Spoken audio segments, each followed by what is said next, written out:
Hello guys, তোমাদের স্বাগত আজকের নতুন ভিডিওতে। তো গাইস আজকে গোপিও চলে এসেছে সকাল সকাল, আর এটা হচ্ছে আমার মামার ঘরে এসে এখানে বসেছে, কারণ এইখানে ছিল তার কাটার জন্য। তো আমি এসে ওকে দেখে নিয়েছি, তো আমার নিজের কাছে ডেকে নিয়েছে যে তার যেন না কাটে, কারণ গাইস এরকম করে আমার অনেক তার কেটে দিয়েছে। তো ওকে ওর জন্য এখান থেকে উড়িয়ে দিলাম। আর গাইস স্লো মোশনে এটা দেখতে খুব সুন্দর লাগে যে ও কীভাবে উড়ে গিয়ে অন্য জায়গায় বসে। আর গাইস একটু পরে এসে দেখি যে ও আয়নার সাথে নিজে নিজে গল্প করছে। তারপর একটা ব্রোকলি ওকে দিলাম খাওয়ার জন্য, খায় কিনা দেখার জন্য। আমার তো মনে হয় খাবে না, কারণ এগুলো ওর খাওয়ার জিনিস না। তো একটু মুখে নিয়ে নাড়াচাড়া করলো, মনে হয় আর খাবে না। না, তো তারপর গাইজ আমি চলে আসলাম আয়নার কাছে, ও চলে আসলাম আমার ঘাড়ে নিজেকে দেখার জন্য। আয়নায় নিজেকে দেখতে গাইজ ও খুব পছন্দ করে, আরেকটা দেখা যায় ওর জন্য।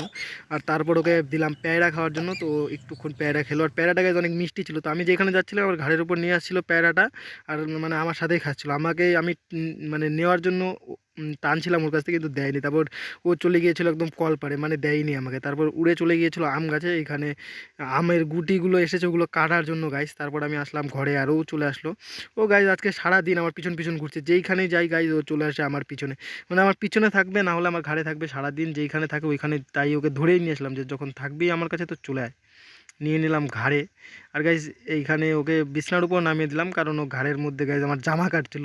ও গাইজ কাটাকাটিতে গাইজ খুব এক্সপার্ট, ওর জন্য আবার উড়িয়ে দিলাম ওকে, যা তুই ভাই বাইরেই থাক, তোর এই ঘরে আসলে শুধু কাটাকাটি এগুলো আর ভালো লাগে না। তো গাইজ এখন হয়েছে খাওয়ার টাইম, খাওয়ার জন্য আমরা চলে এসেছি, আর ও চলে এসেছে খাওয়ার জন্য। তো গাইজ আজকের ভিডিওতে এতটুকুই। যদি তোমাদের গাইজ ভিডিওটা ভালো লেগে থাকে তাহলে লাইক কমেন্ট শেয়ার করে দাও। আজকের ভিডিওতে এতটুকুই, দেখা হবে পরের কোনো ব্লগে, ততক্ষণের জন্য বাই।